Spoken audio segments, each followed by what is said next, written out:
오늘 저녁에 선포되는 말씀을 통해서 하나님께서 우리에게 은혜 주시고 또 우리를 구원해 주시기를 원합니다. 잘못된 교회, 이상한 교회들이 그런 교회들에 대한 소식이 어제 오늘 일이 아닙니다. 제가 요즘에 이런 소식들이 많습니다라고 설교문을 썼다가 고쳤습니다. 그런 교회들에 대한 소식이 참 안타깝게도 어제 오늘 일이 아닙니다. 그 중에는 이단도 있지만 소위 정통교회, 교단에 속한 교회라고 지칭받는 교회들 중에서도 부끄러운 소문, 부끄러운 일을, 수치스러운 일을 끼치는 그런 교회들에 대한 소문들이 있습니다. 이런 교회들에 대한 소문을 들으면 한편으로는 경각심이 생기기도 하고 다른 한편으로는 같은 예수님을 믿는 사람으로서 실망스럽기도 합니다. 우리가 그런 이야기들을 들으면서 잘못된 것이 무엇인가, 우리는 저렇게 하면 안 되겠다 분별을 하는 것도 중요하지만 그것보다 더 중요한 것은 올바르게 잘하고 있는 교회를 주목하는 게 더 중요한 것 같습니다. 지금은 기계들이 있으니까는 은행원들이 더 이상 그렇게 하진 않지만 예전에는 가짜 지폐를 구별하는 방법을 은행원들에게 가르치기 위해서 가짜 지폐를 다양한 종류의 위조 지폐를 보게 하는 게 아니라 진짜 지폐를 오랫동안 쳐다보게 했다고 해요. 진짜를 오랫동안 보면 가짜는 잠깐 봐도 금방 드러나기 때문입니다. 진짜 교회, 참 교회, 그런 교회를 우리가 주목함으로써 우리 교회도, 우리 은광교회도 훌륭하지만 더 거룩하고 더 영광스럽고 더 뛰어난 하나님의 임재가 있었던 교회들을 우리가 주목함으로써 그런 부분들을 우리가 더 닮아가고 배워갔으면 좋겠는데, 감사하게도 그런 교회가 성경에 소개되어 있습니다. 그 중에 한 교회가 오늘 우리가 읽은 데살로니가 교회입니다. 데살로니가 교회는 당시에 믿음의 소문이 난 교회였습니다. 7절 말씀에 그러므로 너희가 마게도냐와 아가야에 있는 모든 믿는 자의 본이 되었느니라. 8절에 주의 말씀이 너희에게로부터 마게도냐와 아가야에만 들릴 뿐 아니라 하나님을 향하는 너희 믿음의 소문이 각 처에 퍼졌으므로 우리는 아무 말도 할 것이 없노라. 그들의 하나님을 향한 믿음이 얼마나 대단하고 훌륭한지 그 지역 전체에 소문이 났대요.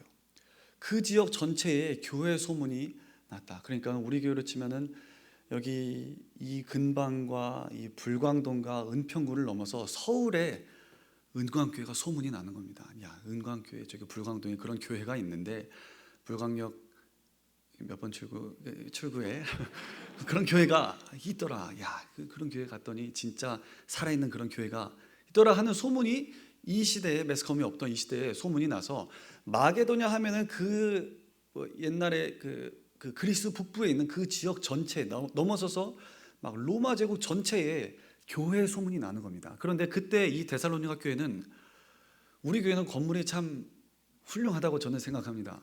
교회 건물도 없고 성도도 뭐 변변찮은 사람들도 없고 보면은 다 힘든 사람들, 조그만 사람들 모여가지고 대단한 하나님의 역사가 일어났습니다. 우리 교회도 지금도 훌륭하지만 더 그렇게 하나님께서 역사하시는 교회가 됐으면 좋겠습니다. 먼저 그러면 어떻게 하면 이런 믿음의 소문이 난 교회가 됐는지 살펴봤으면 좋겠는데요. 먼저는 데살로니가 교회는 믿음의 소문이 난 교회가 되려면 데살로니가 교회처럼 말씀을 받을 때 하나님의 말씀으로 받아야 합니다. 말씀을 받을 때 하나님의 말씀으로 받아야 합니다. 9절 말씀에 그들이 우리에 대하여 스스로 말하기를 우리가 어떻게 너희 가운데 들어갔는지와, 이게 세 번역 성경에 보면은 그들은 우리를 두고 이야기합니다. 사람들, 교회 다니는 사람, 안 다니는 사람들, 주변에 있는 사람들이 뭐라고 얘기하냐면 우리가 여러분을 찾아갔을 때에 여러분이 우리를 어떻게 영접했는지. 여기서 우리라는 것은 바울과 실로아나와 디모데로 구성된 전도팀인데요. 이 전도팀들이 돌아다니면서 데살로니가 지역에서 전도했을 때 그 지역 사람들이 이 바울을 받아들이는데 바울을 뭐 잘 먹여주고 재워줬다는 의미보다도 바울이 전한 하나님의 말씀을 영접했다는 겁니다. 영접하다, 받아들이다, 마음에 깊이 받아들이고 모셔드리고 진지한 태도로 온 마음을 다해서 하나님의 말씀을 마음판에다가 새겼다는 겁니다. 그 증거가 데살로니가전서 곳곳에 나타나게 되는데 2장 13절 말씀에 이러므로 우리가 하나님께 끊임없이 감사함은 너희가 데살로니가 교인 너희들이 우리에게 들은 바 하나님의 말씀을 받을 때 사람의 말로 받지 아니하고 하나님의 말씀으로 받음이니 진실로 그러하도다. 이 말씀이 너희 믿는 자 가운데에서 역사하느니라. 바울이 이 말씀을 전할 때 바울이라는 개인이 전하는 그런 좋은 말, 좋은 설교로 들은 게 아니라 저건 하나님 말씀이다. 저 사람이 말을 전하지만 저 사람 뒤에 있는 하나님을 보면서 하나님의 말씀으로 이 사람들이 그 말씀을 마음으로 받아들였습니다. 만약에 이 설교단에 서 있는 게 김진명 목사가 아니라 예수님이라면 어떻게 하시겠습니까? 어떤 자세로 설교를 들으시겠어요? 여기 서 있는 게 아마 추측하건대 예수님은 저보다 키는 조금 작으셨을 것 같아요. 마이크도 살짝 이렇게 내려드리고 예수님께서 이 자리에서 설교하신다면 어떤 마음 자세로 설교를 들으시겠습니까? 저 같으면 일단 컴퓨터 가져와서 한마디도 빠짐없이, 컴퓨터가 아니라 저기 그 녹음기를 일단 켤 것 같아요. 놓칠 수 없다. 단 한마디도 놓칠 수 없다. 단 한 토시도 허투루 들을 수 없다. 내 주 되신 예수님께서 하시는 말씀이니 듣고 또 들어서 내 마음판에 다 새겨서 그 말씀대로 살아내고 막 그렇게 할 것 같습니다. 그런데 하다못해 사도 바울 선생님이 여기서 사도께서 여기서 설교를 하신다 해도 예수님만큼 아니지만 비슷하게 설교를 들을 것 같아요. 그런 마음으로 집중해서 그거 잘 타이핑해 두면 그게 이제 성경이 되는 거니까요. 근데 안타깝게도 이 앞에 서 있는 거는 김진명 목사라 예수님도 아니고 사도 바울도 아니고 너무 부족한 사람이 앞에 서 있다 보니까는 내가 예수님 앞에 서 있으면 이 자세로 안 들을 텐데 이게 예수님 바울이 하면은 이런 자세로 안 들을 텐데 김진명 목사는 너무 이제 부족하니까 하는 게 되지만 저는 저라서가 아니라 하나님께서 부족함에도 불구하고 이 자리에 세운 것은 저는 하나님께서 세우셨다 믿습니다. 사실 부족한 게 많죠. 저도 죄도 짓기도 하고 지식도 부족하고 영성도 부족하고 옛날 어르신 제 선배 목사님들에 비하면은 기도도 그렇고 하나도 더 나은 게 없는데 그럼에도 불구하고 부족한 자를 여기에 세우셔서 우리 나사로 그 비유를 본문에서 예수님께서 말씀하실 때 모세와 선지자들이 그들에게 있으니 죽은 자들을 살려서 보낼 필요가 없다. 사도 바울을 보낼 필요가 없다. 부족하지만 그들에게 목사님들, 이 설교자들을 보내셨기 때문에 그들을 통하여 말씀을 전해 듣지 않는다면 죽은 자가 살아나서 간다 할지라도 권함을 받지 아니하리라 하고 하셨습니다. 오늘 우리에게 이 말씀을 들을 때에 하나님의 말씀으로 부족하지만 하나님의 말씀으로 받을 때에 이런 역사가 일어나게 될 줄로 믿습니다. 그리고 바울도 설교는 잘 못했어요. 죄송합니다, 바울 선생님. 나중에 제가 해명하겠습니다. 그의 설교가 사실 볼품이 없었던 것 같아요. 고린도후서 10장 10절에 보면 그들의 말이 고린도 교인들 중에서 일부 선동하는 사람들의 말이 그의 편지, 바울의 편지는 무게가 있고 힘이 있지만 그가 몸으로 대할 때 사도 바울이 직접 나타나서 고린도 지역에서 설교할 때는 약하고 그의 말도 시원하지 않다. 어쩌면 저보다 더 못했는지도 몰라요. 그의 말이 시원하지 않다. 그런데 고린도 교인들은 그래서 일부 바울을 무시하고 그래서 교회 분란이 일어났지만 똑같은 사도 바울의 그 말도 시원하지 않고 어쩌면 말을 더듬었을지도 모릅니다. 그런데 그런 사도 바울의 말씀을 사도 바울을 통해 전해진 말을 데살로니가 교인들은 하나님의 말씀으로 받았습니다. 저건 사람의 말이 아니다. 저건 바울의 개인의 어떤 사견이 아니라 살아계신 보이진 않지만 하나님께서 바울 선생님을 우리에게 보내주신 거야. 저분의 입을 통해서 나오는 하나님의 말씀을 내가 놓치지 않겠다 하는 놀라운 집중력을 가지고 하나님의 말씀을 집중해서 들을 때에 사도행전 17장에 보면은 사도 바울이 이 데살로니가 지역에 머물렀던 기간이 명시되어 있지는 않지만 확실한 것은 짧은 기간이었습니다. 왜냐하면은 딱 새 안식일에만 회당에서 말씀을 가르쳤거든요. 새 안식일 3번만 이런 공식적인 설교단 회당에서 말씀을 가르치고 그 다음에 박해가 심해서 쫓겨나게 됩니다. 베레아 지역으로 가게 됩니다. 오래 말씀을 전하지 않았습니다. 기간은 짧지만 집중해서 하나님 말씀을 들을 때 마치 하나님의 구원하심이 군사의 많고 적음에 있지 않은 것처럼 하나님의 말씀의 역사가 꼭 신앙의 길이가 길건 짧건 간에 믿음으로 반응하는 사람, 하나님의 말씀을 온 마음을 다해서 듣는 그 사람을 통해서 역사하시는 줄로 믿습니다. 그냥 저 사람 말 참 재밌게 하네, 흥미진진하네, 설교 재밌게 하네, 오늘은 재밌는 말 없나 하는 흥미거리로, 이건 뭐냐면 사람의 말로 그냥 생각하는 거예요. 저를 포함해서 그냥 앞에 서 있는 김진명 목사, 어떤 목사라는 이야기로 듣는다면 딱 그 정도 수준으로밖에 들리지 않을 겁니다. 에스겔서 33장에서는 그렇게 말씀을 가벼이 듣는 것에 대해서 이렇게 경고를 하고 있습니다. 그들은 내가 고운 음성으로 사랑의 노래를 하며 음악을 잘하는 자같이 여겼나니 내 말을 듣고도 행하지 아니하거니와 그 말이 응하리니 응할 때에는 그들의 한 선지자가 자기 가운데 있었음을 알리라. 이스라엘 백성들은 에스겔을 통해서 전해지는 하나님의 말씀을 들을 때 어떻게 들었냐 하는 이 자세에 대해서 성경에서는 사랑의 노래, 고운 음성으로 사랑의 노래하는 것처럼 재밌게 얘기하고 목소리가 좋네, 딕션이 좋네, 예화가 적절하네, 이런 정도로 듣고서는 행하지 아니하거니와 그 말이 응할 때, 이따가도 얘기하겠지만 심판 날에는 하나님 앞에 우리가 설 때에는 그들 가운데 선지자가 있었음을 알게 될 것입니다. 우리가 지금 이 말씀을 들을 때 그래서 사람의 말로 듣는 게 아니라 항상 오늘 나에게 주시는 하나님의 말씀으로 들어야 할 줄로 믿습니다. 제가 오늘 중등부에서 설교를 하다가 참 감사한 거죠. 우리 중등부 아이들 보면은 중학생 같지 않고 약간 유치원생들 같은 면모를 가끔씩 보이기도 하는데, 뭐냐면 저 유치부 설교도 전에 이렇게 몇 번 해봤습니다만 유치부 설교 특징, 다 같이 설교한다. 설교자가 한 명이 아니라 그 자리에 있는 아이들 전체가 다 설교가 돼서 한마디 하면은 여기서 한 세 마디 들어오고 질문이 들어오고 오다 가다 하다 보면은 설교 시간이 길어지는 경우가 종종 있는데요. 오늘 우리 중등부 아이들도 좀 그런 면모가 약간 있습니다. 그래서 같이 얘기를 해요. 제가 오늘 설교 얘기하다가 어떤 부분에서 이야기해서 이러이러한 사람, 자기 기분대로 그렇게 해서 하나님의 말씀을 앞세우는, 자기 감정대로 함부로 막 쏟아내는 사람이 있다. 그런데 아이 한 명이 갑자기 이렇게 과장이 아니라 박수를 치더니 맞습니다 목사님, 진짜 우리 반에 그런 애가 있어요.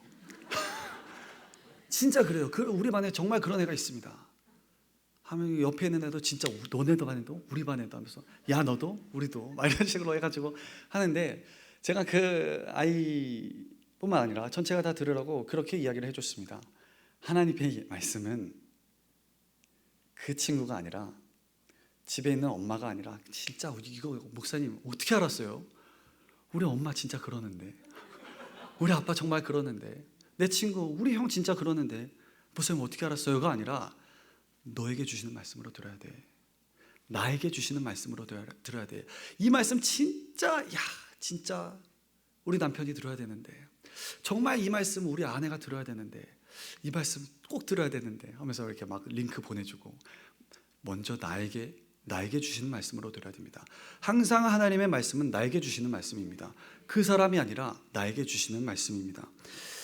지금 우리도 혹시 똑같은 실수를 범하고 있지는 않습니까? 고린도 교인들처럼 혹은 그런 다른 사람에게 혹은 사람의 말로 여기고 가벼이 여기고 있지는 않습니까? 그래서 가벼이 여기게 되는 것의 특징은 이 말씀이 좋은지 안 좋은지, 은혜로운지 그렇지 않은지를 내가 판단합니다. 말씀 앞에 내가 재단을 받고 판단을 받는 게 아니라 내가 말씀을 판단합니다. 이 말씀은 좋다, 은혜롭다, 이 말씀은 은혜가 안 된다, 마음에 와닿지 않는다, 내가 말씀이 좋다 나쁘다를 판단하는데, 그게 아니라 자리를 바꿔서 말씀이 나를 판단하게 해야 됩니다. 말씀이 나를 겸손하게, 그래서 하나님 말씀 앞에 내가 서서 하나님, 오늘 이 말씀 가운데 내 자신의 연약함을 드러내 주십시오. 나의 죄가 하나님 드러나게 해주십시오. 내 마음 가운데 빛을 비춰주십시오. 데살로니가 교회는 바울을 통해 전해들은 말씀을 그런 자세로 들었습니다. 그 다음으로 믿음의 소문난 교회가 되기 위해서는 우상을 버리고 하나님만을 섬겨야 됩니다. 우상을 버리고 참되고 살아계신 하나님만을 섬겨야 합니다. 당시 로마는 다신교 사회입니다. 여러 신들을 인정하는 사회 가운데서 우리 기독교 예수님을 믿는 사람들은 세상에 신은 한 분밖에 없어. 하나님만이 참 신이시며 우리의 하나님과 같은 신이 없다.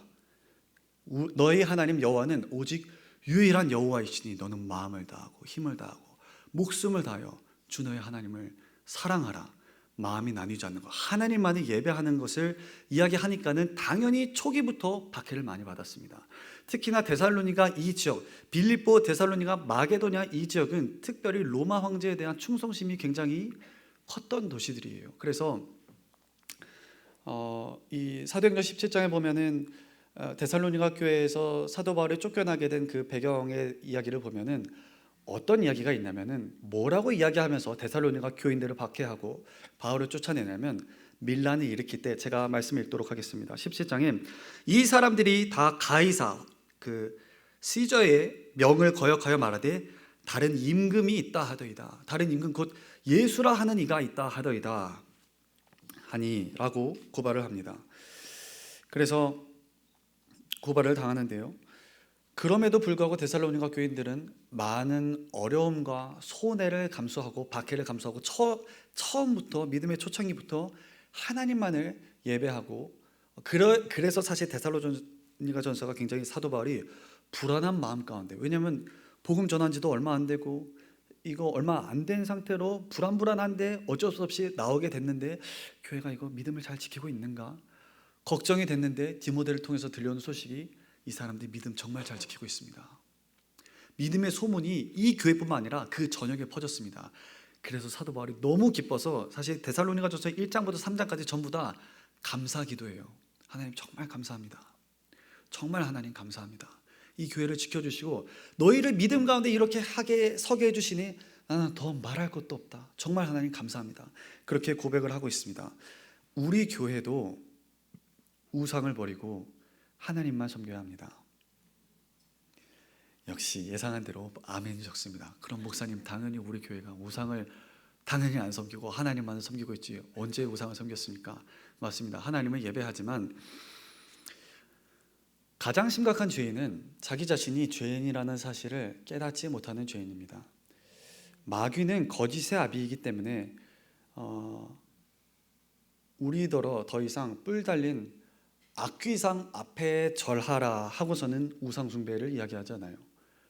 제가 마귀라 해도 성공하기 위해서는 교묘하게 하겠습니다.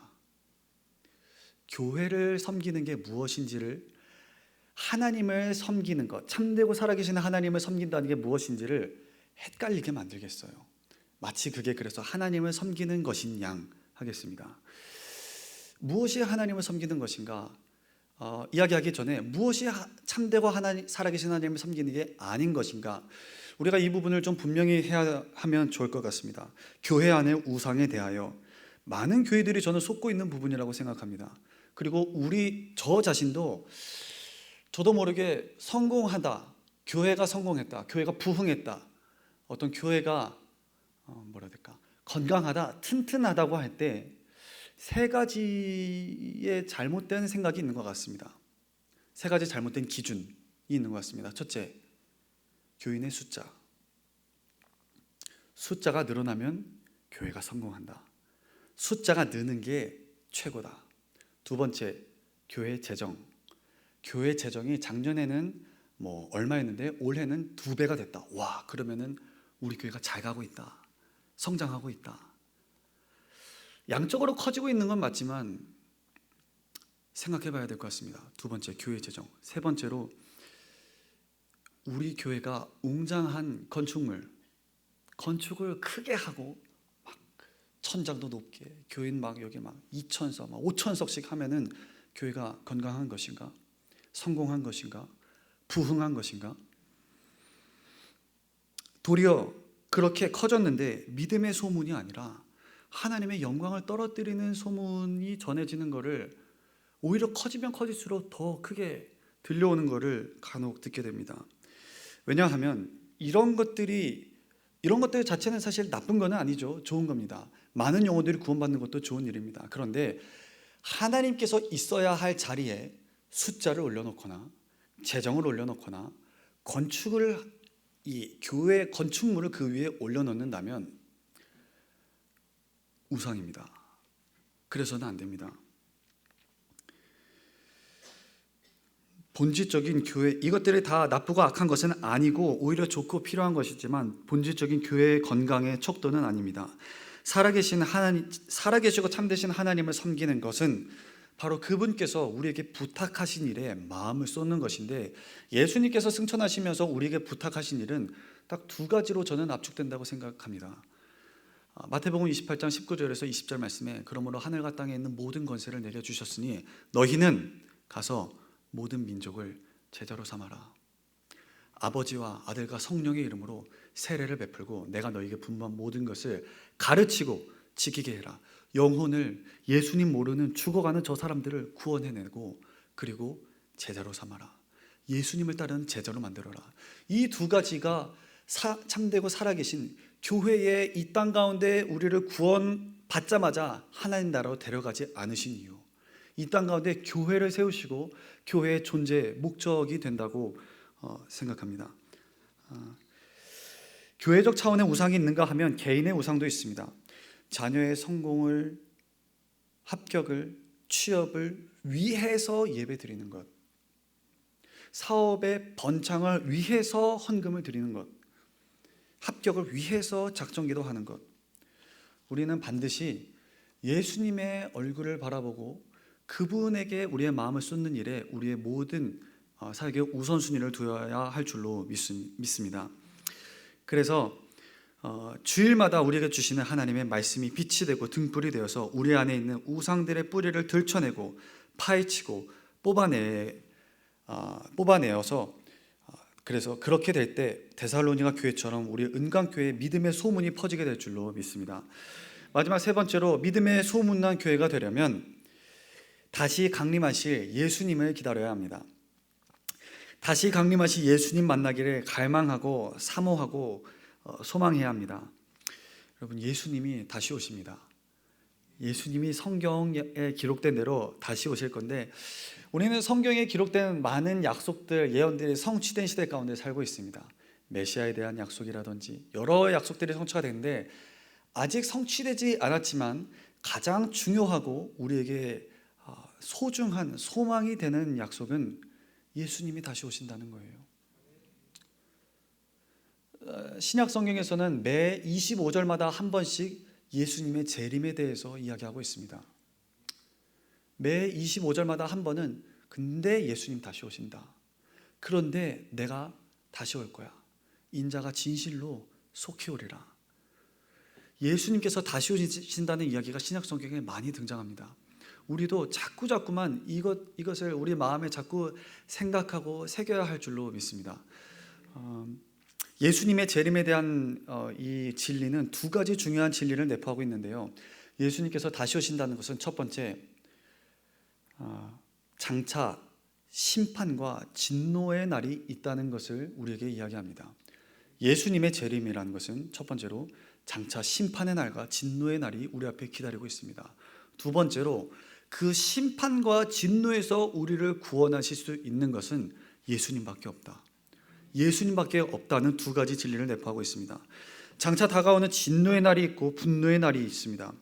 이 하나님의 분노가 남김없이 쏟아지는 날이 있는데, 심판의 날과 멸망의 날이, 우리 어르신들 그런 이야기 하시죠. 10살은 10kg, 10대는 10kg, 20대는 20kg, 50대는 50kg, 80대는 80kg로 간다고 하는데, 심판날과 멸망의 날이 곧 우리 앞에 임하게 될 겁니다. 데살로니가 전서를 사도 바울이 기록했을 때는 아마 바울은 자기 시대에 예수님께서 다시 오실 거라고 생각하고 이 성경을 기록했던 것 같아요.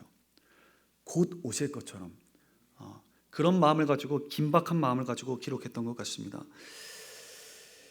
지금 오늘은 아직 예수님께서 우리 하나님 보좌 우편에서 우리의 중보자가 되어서 한편으로는 하나님의 죄에 대한 그 진노와 심판을 하나님께서는 한 손으로는 막으시고 다른 한편으로는 예수님께서 우리를 향해서 구원의 손을 뻗치고 계시지만 그날에는 이 두 손 다 그냥 내려질 겁니다. 언제까지나 하나님의 진노가 영원히 참아지는 게 아니고 영원히 예수님께서 우리를 구원하시는 구원의 기회가 영원하지 않습니다. 언젠가는 구원의 문도 닫히고 하나님의 진노가 누군가에게는 쏟아지는 날이 옵니다. 제가 언젠가 설교를 들었는데 어떤 설교에서 그 설교자분이 그렇게 이야기하시더라고요. 여러분 중에 누군가는 그 진노의 잔을 마시게 될 겁니다. 여러분 중에 누군가는 하나님의 진노의 잔을 영원히 그 지옥에서 그 진노의 잔을 맛보게 될 겁니다. 저는 그 이야기를 듣고서는 두려운 마음이 들었습니다. 천국이 천국인 것은 하나님께서 거기 계시기 때문이라는 이야기가 있습니다. 그런데 그 반대는 성립하지 않습니다. 지옥이 지옥인 것은 하나님이 거기 안 계시기 때문이 아니라 하나님께서 지옥에 계시고 지옥은 하나님이 무죄하신 것이 아니라 요한계시록의 기록에 따르면 영원히 하나님의 진노가 쏟아지는 장소입니다. 어린 양의 진노가 영원히 쏟아지는 것입니다. 하나님의 아들의 그 보배로운 피를 무가치하고 더러운 것으로 여기고 짓밟는 자에게 쏟아지는 영원한 하나님의 진노가 지옥입니다. 우리는 누구나 다 그날을 맞이하게 될 것입니다. 그날에 하나님의 심판대 앞에, 그리스도의 심판대 앞에 서게 될 것인데 그 심판대 앞에서 우리를 구원할 수 있는 것은 예수님밖에 없습니다. 예수님의 십자가밖에 없고 그분의 피밖에 우리를 구원할 수 있는 게 없습니다. 우리를 완전하고 깨끗하게 할 수 있는 게 없습니다. 믿음의 소문난 데살로니가 교회는 이 소망이 확실한 교회였습니다. 예수님이 다시 오신다. 우리가 살고 있는 이 세상은 영원하지 않다.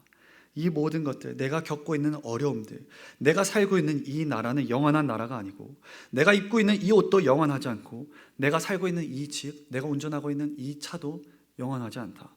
나에게 영원한 나라가 기다리고 있고 그 나라의 왕이신 예수님께서 나를 만나러 다시 오신다. 그래서 죽음은 그리스도인들에게 죽지 않으려고 어쩔 수 없이 발버둥 치다가 어쩔 수 없이 끌려가는 게 아니라 영원한 나라로 이어지는 하나의, 우리 믿음의 선배들은 그건 그냥 하나의 문이다 라고 표현했습니다. 그건 영원한 나라로 천국으로 들어가는 하나의 문일 뿐이야, 그렇게 이야기했습니다. 이 소망에 마음이 휘감겨 있을 때 우리 교회에 믿음의 소문이 나게 될 것입니다. 이처럼 믿음의 소문이 난 데살로니가 교회를 통해 마게도냐 온 지방과 아가야 그리고 그 지역을 넘어서서 사람들이 예수님에게로 돌아오는 역사가 일어났습니다. 부흥의 역사가 일어났습니다. 데살로니가 교회라는 이 작고 박해받는 열악한 상황 가운데 있었던 한 교회가 하나님의 나라에서 놀라운 마치 장군과 같은 역할을 감당해냈습니다. 오늘 우리도 이 말씀을 붙잡고 이 단에서 선포되는 말씀을 하나님의 말씀이라 여기고 우상에게 속지 않고 참되신 하나님만을 섬기며 소망, 다시 오실 예수님의 소망을 분명히 할 때에 우리의 은광교회를 통해서도 믿음의 소문이 나게 될 줄로 믿습니다. 함께 기도하겠습니다.